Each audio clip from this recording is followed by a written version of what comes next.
Hi, you guys. It's MJ from Alta Love. How are you?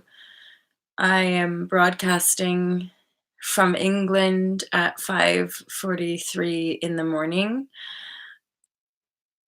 I don't have a copy of the Fearless Life Guide. The Fearless Life Guide is the book I published at the end of 2016. It's available in paperback on Amazon and on Kindle and on Audible. So you can listen to it, you can read it on like your electronic devices, or Kindle, and you can buy a copy of it. And normally I like to actually have a copy with me because I'm aware of sharing the material with you because this is how I make a living. Someone brought it to my attention that I think some people might think that I like go live here and then I do like a 9 to 5. This is my job. This is the work that I do. I coach people online and who are new to like spiritual awakening and or are unraveling stress patterns in their lives. So if we feel stuck, disempowered, if we're feeling drained by people, places, or things that are in our patterned behavioral cycles, then uh, people pay me to talk to me about this kind of stuff because I address it in the Fearless Life Guide. And all of this whole online entrepreneurship really came out of my early on spiritual awakenings because my own authentic path, I could never like survive in systematic workforce. So, shop jobs, I only ever could manage even working for extended periods in independent businesses. I could never last. I lasted, I think, 2 or 3 months working for a place called Blockbuster way back when. But then I knew that like corporate jobs just weren't in alignment with me.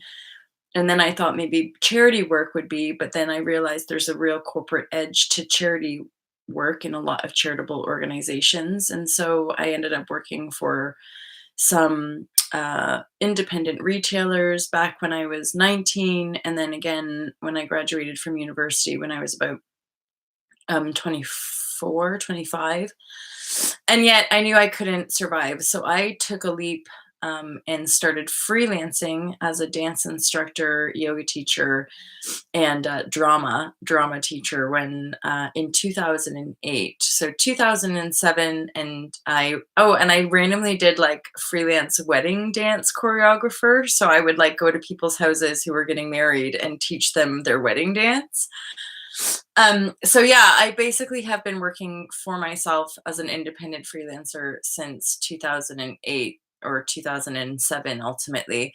So like 12 years now. And all these years later I realized that that wasn't necessarily like what people chose. And even being a freelancer, as in you run your own business essentially, right, is quite like an undertaking, as in like a lot of people don't believe in themselves to even do that.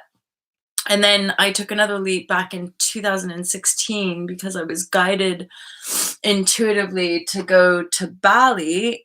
Again, the whole actual story is quite unique and not straightforward at all. But I was guided to go to Bali, and as it turns out, I ended up writing my book and then I published it. It's called The Fearless Life Guide, and The Fearless Life Guide is based on my 15-year spiritual intuitively guided journey, which includes getting into some pretty severe toxic patterns and toxic relationships because I denied my intuition and I based my choices out of fear and unknown and not knowing how I'd be supported in a country by myself and blah, blah, blah. So it doesn't really matter what the circumstances look like. If we make excuses out of fear, we end up in toxic patterns. And then I learned, I basically, after that, I went like fully into the yoga, and based in my earnestness, in my desire to share the yoga vibrashe, I like basically self-taught and then ended up being guided into a profession and a career. And then in 2012, I was guided to start vlogging like this. And then here we are all these years later. So Alta Love ultimately came out of a friend's kind of like awakening, and then I knew that like the website that I wanted was bigger than me, so I didn't really want it to be about me. I wanted it to be about like love. And then over the years I've just been like blogging and sharing what I feel is like information from my heart. And um as a life, like my life journey has not particularly been like charmed or squeaky clean. At the same time, I'm not in denial about the fact that my life has been one of privilege in the world, like scale, like as far as like the world of people go. I know that my upbringing was privileged, but some of you guys might get this like as a middle class person, but like my my privilege was like not as privileged as some people. And so like my weird upbringing was like I wasn't good enough because I wasn't like these millionaire kids. So I spent a long time kind of like chasing these big dreams, and then they kind of damn near destroyed me every time. Hence yoga, spirituality, meditation, relaxation, veganism. Like basically this whole journey was me having to come back to myself like the kid I was when I was 4 kind of thing. Like caring about animals, just caring about people, wanting people to be happy. But as an adult, learning that the world is pretty fucked up and people use and abuse each other. And that's not my vibe. That's not what I'm here to be. I'm not here to be abused by and used by people, and nor am I here to use and abuse. It's not my desire. And in truth, my really only desire is that people figure out how to live joyfully. And I don't I'm not like perpetually in joyful states of being, but I'm somebody who's gone from a dominant, shitty, suffering, hating herself patterns to someone who appreciates herself and loves herself even when she feels like shit, even this year so far, like I've shared with you guys, has sort of blindsided me. I've been really swimming in despair and depression and like and suicidal thoughts, and I'm not like moaning about it. I'm just being legit. The reason why I can be kind of just straight about it is that I'm observing it. I grew up with a mom who was depressed and in and out of psychiatric hospitals and days of not getting out of bed, and so it doesn't really surprise me that at this stage in my life that I'm having a bit of an ancestral review. There's, I'm sure, pretty much a lot of sensitive people who have been depressed and shunned and alienated by a mechanistic, very cold, narcissistic world. And so I'm not speaking in an attack to the world. I'm speaking in a heart of compassion that we're finally living in a time on this planet where it's safe for us to be who we are, where it's safe for us just to speak our perspective. It's not like trying to tear people apart. It's just a perspective that means as a humanity, we can rise, that we can shine, that we can feel better, that we can have our desires met because we know the truth that our desires are actually in harmony with everyone else's desires. Like our weird, distorted desires to make this world, thinking that making the world we want means we have to like enslave and bomb and destroy people's livelihoods and cultures like that. That's just like, okay, fair enough, progress, I guess, but at what cost? And I think we're starting to see that play out. We're seeing the extremism and the disparity acting itself out like right in front of us. And I think it's finally in a mass way forcing us to face ourselves. And again, these were part of my earliest awakenings when I was 19, hence the book that I've published and the journey, and why I share so consistently with people in the world. And I know I speak a lot to like already converted people. Exactly, clear. And right now I have an absolute knowing as well that like this community, we are in resonance and we are representative of a mass body. of the collective, i.e., white, middle class, sensitive women who give a shit about other people more as much or more than their own self-aggrandizement or their own material gain. Like, I've never, just because of, like, how I feel in my heart, like, about disparity in the world, I've never been able to make my life about my gain. And, like, I think, weirdly, what's totally kind of like, "Huh?" I've spent my whole life thinking that everybody was like that. I just assumed, like, when I entered yoga communities or when I met quote unquote spiritual people, I just, like, assumed that everybody had that same desire, that it was obvious, and people would like to talk to me and say, like, what they think I'm wanting to hear and that it was obvious for them, but their actions acted differently. Their actions were like hiding or hoarding stuff, or their actions were saying one thing and then, like, for example, saying it's not about the money and then taking the money. And I just be like, interesting. Hmm? Because in a fucked up narcissistic world, that's the power play. And that's the weird fucking power play that we're all doing to ourselves and one another, like, all the time, which is why for an empath, it, like, ugh, it increasingly gets hurtful because people get blindsided by the chase and they get egoic and arrogant around the chase as well. Like, maha, look at me. And you're like, oh.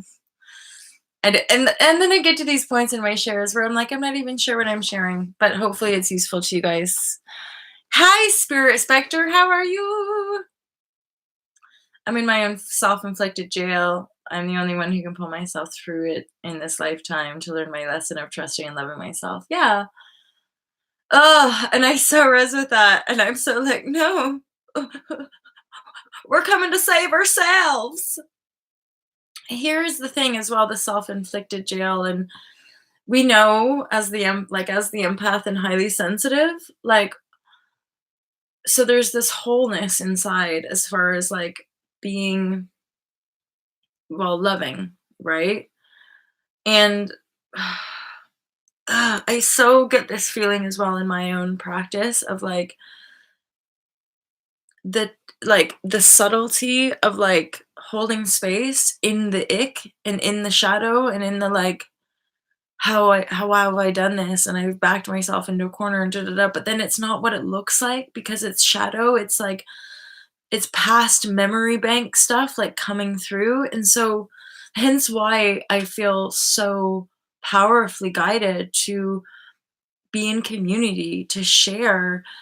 A little heavy today. Yeah, spirit for sure. The last 2.5 days or so have been pretty, like, and yesterday I was even a bit moody and just like, I'm so effing over all of this. I'm like, I don't care.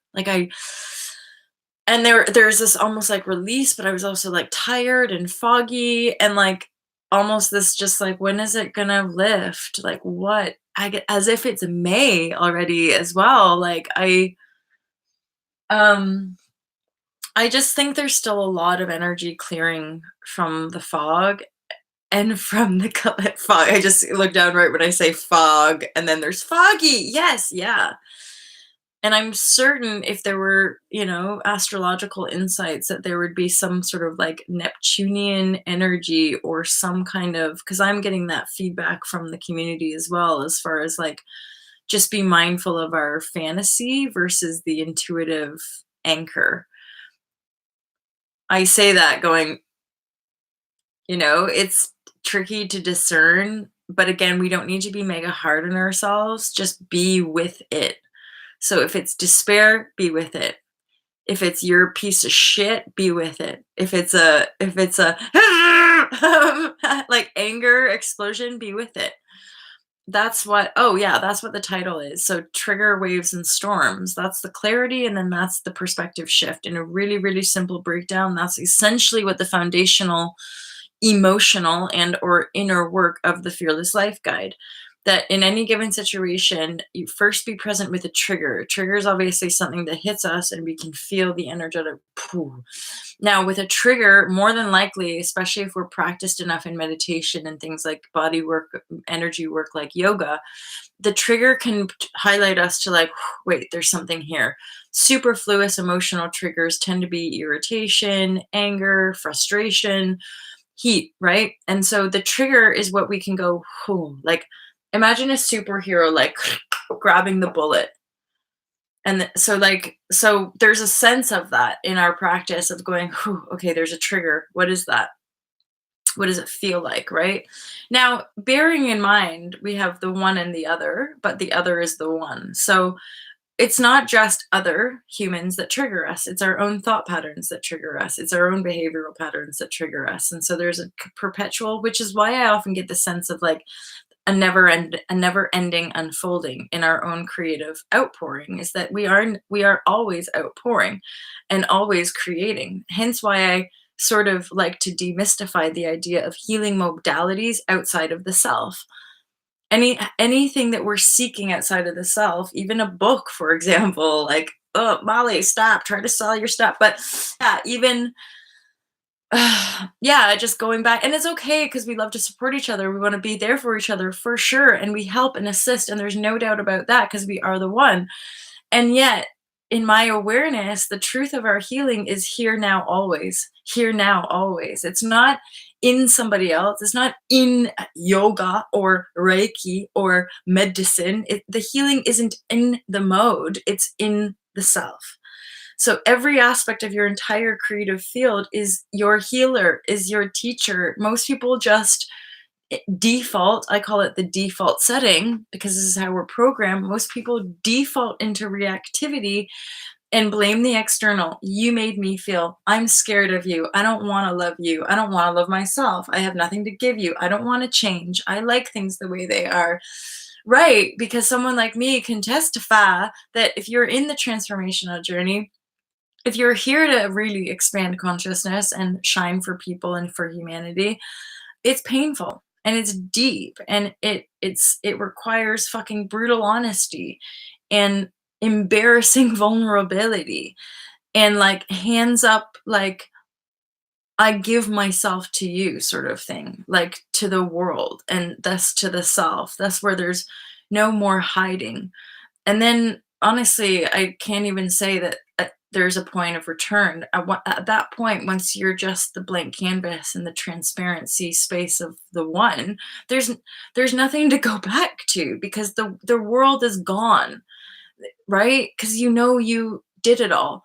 And then you step into your vital truth, your divine spark, and then all there is you to continue to project into the field whatever it is your heart desires.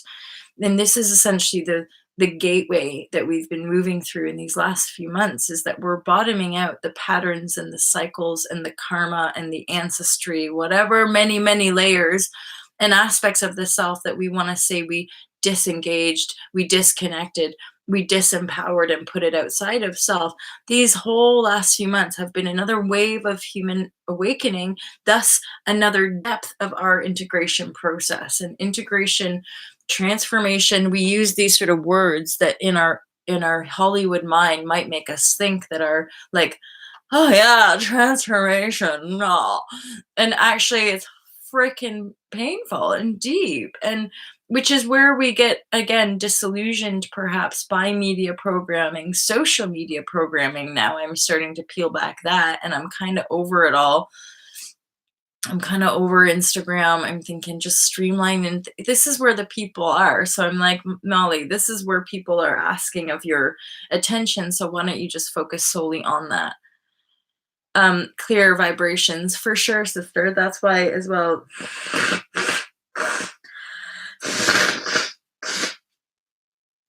I'm like, oh, boogus nuts. Oh, and then literally I just listened to one of Aluna's shares, and like she said this about crown activations and having drainage from the nostrils, because I don't feel unwell at all. I just seem to have these random like I'm like, oh, okay, hi there. Yeah. So hey Roots, how are you, my friend? Clear vibrations. Oh, you guys. So yeah, we've got Morocco. So I've got space on June 19th to 23rd. Message me if you need a discount or anything like that. I'm just really wanting to get spaces on it. So that's Unplug, 5 days in France, yoga with me, pool, sauna, and paragliding. For European folk, we can get flights to Geneva are pretty affordable. And then once we're there, all the food is covered. The only thing you have to pay for is your paragliding experience, which is about €90. And then October 8th to 12th, is that right? I think it is. I think that's what we've said. Another 5-day retreat, October 8th to 12th in Morocco for sun, surf, and yoga with me and Clear. And then Clear and I are looking at next Feb and next June. June would be Kauai. Next February would be another Morocco retreat. So just sun and sea and a chance to get together and clear and heal. And both Clear and I are kind of divinely guided to these location centers. And I have absolutely no doubt that the reason we're guided to certain parts of the planet is literally because of the vortexual energy there. Because like the moment we put our feet on the ground, I can't even quite describe Morocco. Like whenever I put my feet, I just get this wave of like healing, and my whole body, I often get real like I'm super tuned in Morocco. Plus, not to blow my own trumpet, you guys, but my yoga sessions are like next level. When I'm on retreat, and my own retreat especially, it's just like I'm amazed by my own abilities when I teach yoga. And then people just have these huge clear outs, these huge purge at the end of yoga. And then we all leave. Most of us are usually just in big, like, feminine group hugs at the end of yoga, like wailing, just like, and then we wipe our tears and go down for breakfast and we're all good to go. So message me for June Unplug, message me for Morocco. We're gonna ideally be keeping these price points always like under 700 or 800, just because like we want to serve as many people as possible. At the same time, although I always keep talking to Clear about it because we're collaborating, but you know, being open to people saying, hey, actually, and this is what happened with my June retreat. I was almost not going to do it. And then basically one of my Instagram friends was like, hey, I can't afford the price, but I can afford this. And I was like, let me think about it. And then I was like, all right, what about this? And then she was like, okay, let's do it. And I'm like, all right. So I'm learning, you know, I've done 3 retreats in Morocco. I've learned a lot about hosting retreats when they're not divinely guided, when they're ego forced, or ego controlled. That's another lesson and story for someone like me, but some of you guys might understand that. But you know, that's learning about ego and learning about control and domination. And that is a big thing, you guys, right now, what we're moving through. We really are healing the most severe, densest control patterns. And the control patterns I can directly relate to what we call the patriarchy. And again, I don't need to bang on or be considered some raging feminist because I'm talking about the patriarchy. It's just what we call it. It's the structure of the world. It's a mechanistic worldview based in fear, our inherent separation wound causing us to be in fear is what creates male domination. Because the only reason male have the desire to dominate is because they're frightened. They're frightened of their own annihilation. They're frightened of their own disempowerment. They're frightened of their own power. So if you're frightened of it, you just want to dominate everything around you, which is why many women have the impression and or the karmic backlog of being dominated, being oppressed. That's why a lot of us are still clearing these weird fucking patterns of being men's slaves, like just showing up and doing what they want us to do, and or doing what we think is expected of us.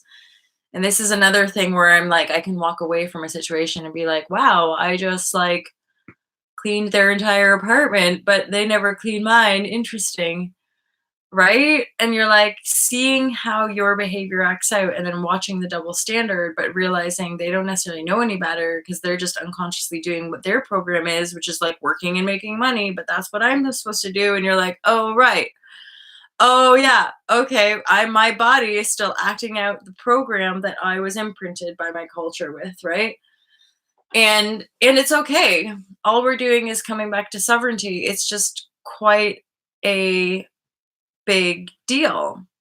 Like this whole transformation coming back into union, I don't think any of us necessarily realized how emotionally profound and intense it was going to be. And when I say emotion, I also mean physical body. Because this is another thing I find, like, I've never quite been able to separate those, pardon me, separate those aspects of self. So, is it just me? But I'm like, when I feel emotion, it's felt in my physical body. Like I'm okay, and especially when I'm talking about storms, I'll I'll share with you, Sherry. When I talk about emotional storms, it's like I might be lying in bed, and I've been practicing this method now since 20, 2012, 2013. It's that when I'm in a storm, it's very physical. I'm not just like, "Ooh, ooh, ooh, ooh." I'm not just crying like that. Sorry, guys. I think maybe that's what we want an emotional storm to be. No, no, no. Emotional storm is more like this, like, and then sometimes like having moments where you're like, ah, like literally, but hours and waves of, and that's what I mean by the emotional storm being physical. Like, if I'm literally just detached, watching my physical body transform structural patterned DNA in my genetic coding based on my history and my lineage, my family, my ancestry, and my karma, what I'm carrying in my being, because that's what I'm projecting, whether conscious or unconscious, that is like the elixir moment when I can just like, because that's physical, right? That's physical. That's my physical body moving something out. And yet, isn't it interesting that our male dominated worldview is like, whoa, whoa, whoa, you're being emotional. Yeah, but this emotion is what can clear the inevitability of our physical unwellness. This is what I'm intuiting and picking up on, is that's the alchemical process of transformation, is to allow yourself to feel it all. Oh, and then there it is, Sherry D. So it's a so there's the foundational work, I would say. Hey, did I say that? Hi, Kurt Mill. Nice to see you. So it's like the foundational practice is ultimately like the meditation, the relaxation, the body work, so that you can get clear and focused. Being able to be clear and pay attention and like be present is like a monumental undertaking in the first instance. And then there's this whole practice of meditation and movement, of mindfulness, right? Of holding space for your emotional reactivity, for the triggers, and then what follows are the waves and then the storms. And if we, and like what I just showed you is like that, I know we take the piss, like you might laugh about it, but like that's the legit truth. And I can have days like that. I'm sorry to sell it to you so kind of honestly, like, and this is what, in my perspective, sometimes I feel like I observe that people avoid it. They don't want to go like this. They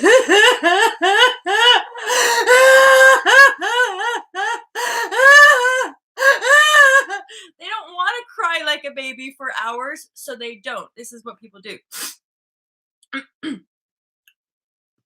Right. Boom. Carry on with my day then. They literally fucking swallow it. And there, to me, is why people get whopped in patterns. They're just fucking boom. They're bottling all the shit that they're trying to avoid in their physical reality. They bottle and then they perpetuate. They go over and over again. They go over and over again, right? That's good. I find it fun. Ow! I know. I straight up, like, this is somebody, long time mindfulness meditation practitioner, long time practicing now this, what I describe in the Fearless Life Guide, holding space for storms. I totally embrace it. And I'm somebody as well who's now got to the other side where like self-love practices are just my daily routines. And then when I feel it coming, I like get ready. I'm like, oh yeah, baby. Usually because there's some like there's some kind of tightness or like running to crawl out of my skin energy, or like or I can just feel the buildup. Like I can feel that I've moved through some energy and I've got to clear it out now. It's coming, right? So I often really do like just ground down, anchor in, and get ready. Like, whoo, this is gonna be a big storm. I'm ready for it. And no, like it's not fun in the moment of it, but like at least I know it'll pass. And at least I know that because I've allowed my emotion to move through me, that it ain't going to come back to haunt me in some external scary form, right? You're just facing it head on. And the last 3 years for me, no, without a shadow of doubt, have been working on the whole romantic relationship card, because that's an area of life where a lot of us women have had to sell out basically for survival. And so there's the romantic, and then that ties into our corrupted sexuality and or possessed sexuality, and then like self-worth, and but it all connects: sex, self-worth, i.e. if I can't be joyful in my body and empowered in my own sexuality, what the fuck is any of it for anyway? And then, and or like similar in my, if I can't own my body and be allowed to make conscious choices in my body, what's the point of any of it? And then like the self-worth as a woman in this world, that we have an economy. If I am not able to make money as a valuable woman in an economy, then again, it is fucked and it totally is imbalanced and blah blah blah blah blah. However, I don't believe it. And ultimately we're not interested in that. We're interested in the resource-based economy. So I think a lot of us somehow naturally in a divine way, we're just being guided to that. And I gotta say, there is an actual sense of it, of like resource-based economy, where I'm like, I feel like I'm having to practice that because like there's no capital here, and there really hasn't been mostly, but it's more just ebb and flow. Basically, like from one day to the next, it's like people send in donations, which pay for my food, which pay for my car insurance, which pay for the things that I need in that given moment. And that's about as far as it goes. And I have intentions to create other things, but what's interesting to me is like, how do you create it with as little as possible, i.e. the money piece, because everyone's making all this like excuses, and I'm intrigued by it all. I also want to say big love to Karen. Just a special shout out to Karen Kuchin, because I love you and I'm here for you, and I have utmost faith in all of us. Like that's the legit truth. All right, you guys. So I feel like that's good. I great concentration. Kurt, you're awesome. Bring the light to the dark to spirit. Precisely. It's just like a dramatic play. That's pretty much like my experience inside myself, is like shining light on all this like corrupted shitty energy dance, i.e. like shining light in the mind battle and then being like, devil, get thee behind me. So it's like the light of your awareness basically shines down the darkness of the old paradigm DNA structure, right? Do do do do do do. Can't sleep, sup.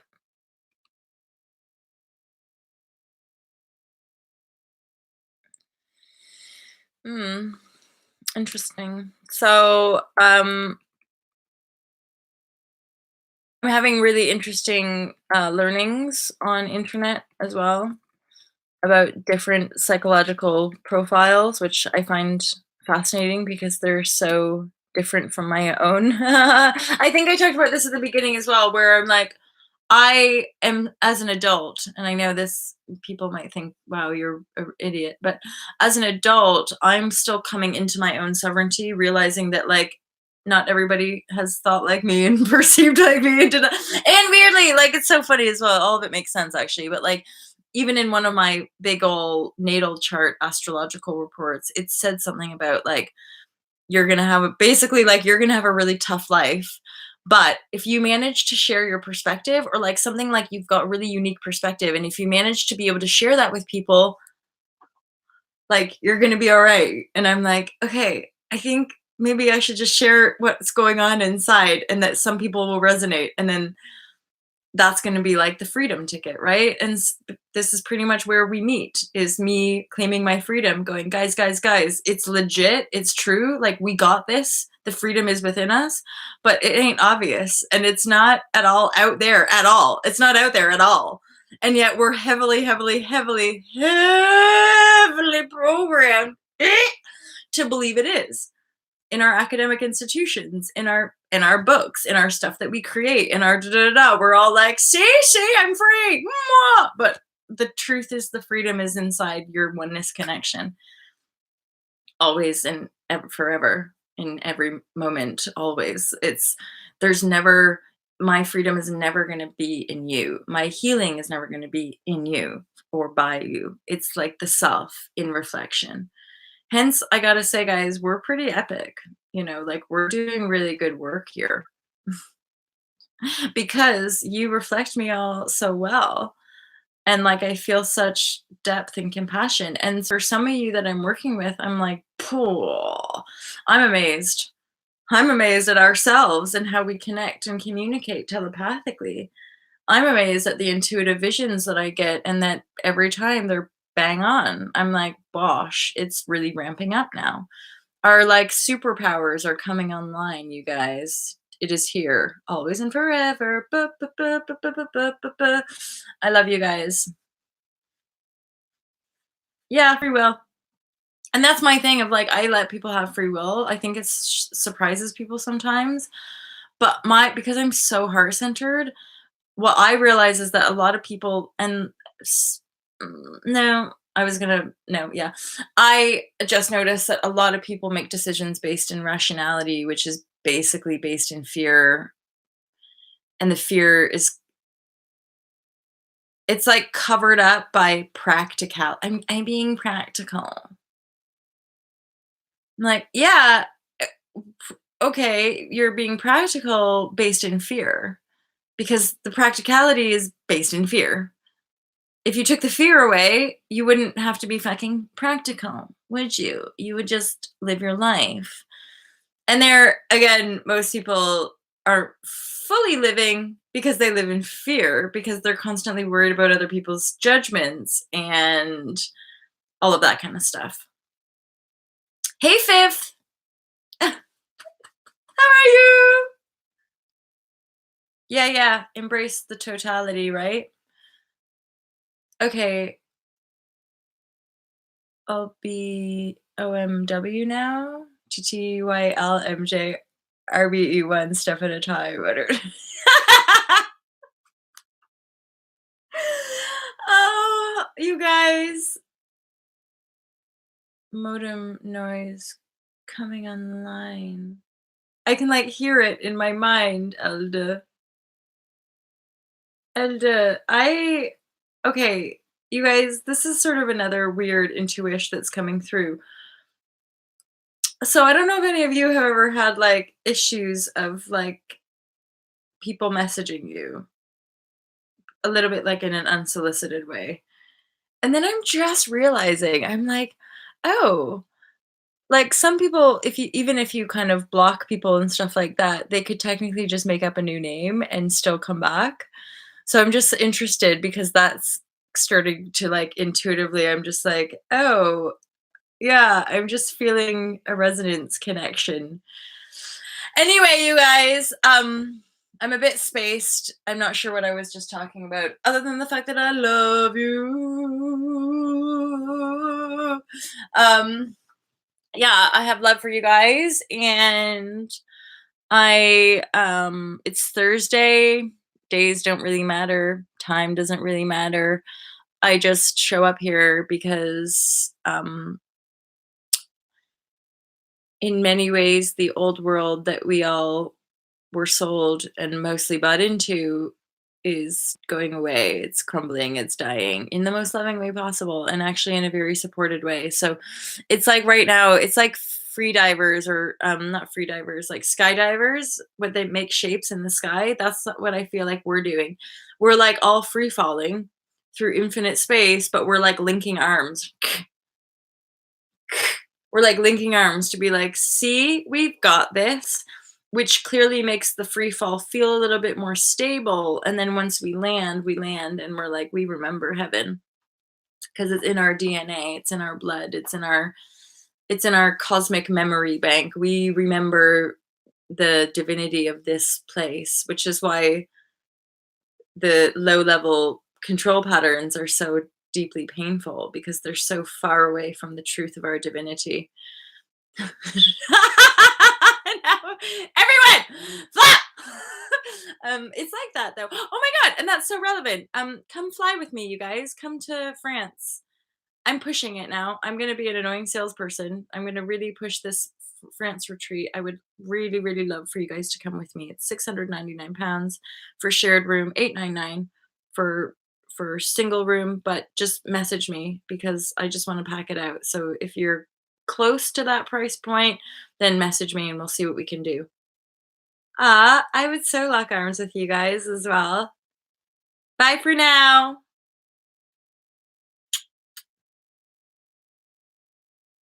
Of course you did fifth. It's so linked, isn't it? Like our the mind, the one mind is linked, and we are all communicating for sure. Anyway, you guys, I love you so much. Have a gorgeous day. Have a gorgeous sleep. Love yourself. Love yourself, and we'll stay connected. Right? This is what we reflect. We are all connected. We might forget it on a conscious level, but we absolutely are, and I'm so looking forward to it. So yeah, you guys, if you want to come to France, get in touch with me. We'll see what we can do. I just want to get some numbers in and do yoga with you, sit by the pool, get a tan before festival season really kicks off, and fly. Go paragliding. Look at me, screeching like a fucking child, but like I have really good feels about Morocco, you guys. October 8th to 12th, and I've already randomly got some interest for it over on my end. So, you guys, I hope to see you either in France in June, Morocco October, or next year. Clear and me got lots of stuff going on. So, you guys, I love you. Have an awesome day. Sleep well. Love yourself. Love the totality, the dark, the light, the good, the bad. You're all of it. So you might as well just love it all unconditional. I love you guys. Have a gorgeous day. Oh, and thank you guys for your donations. I really, really appreciate it. Love you. Bye.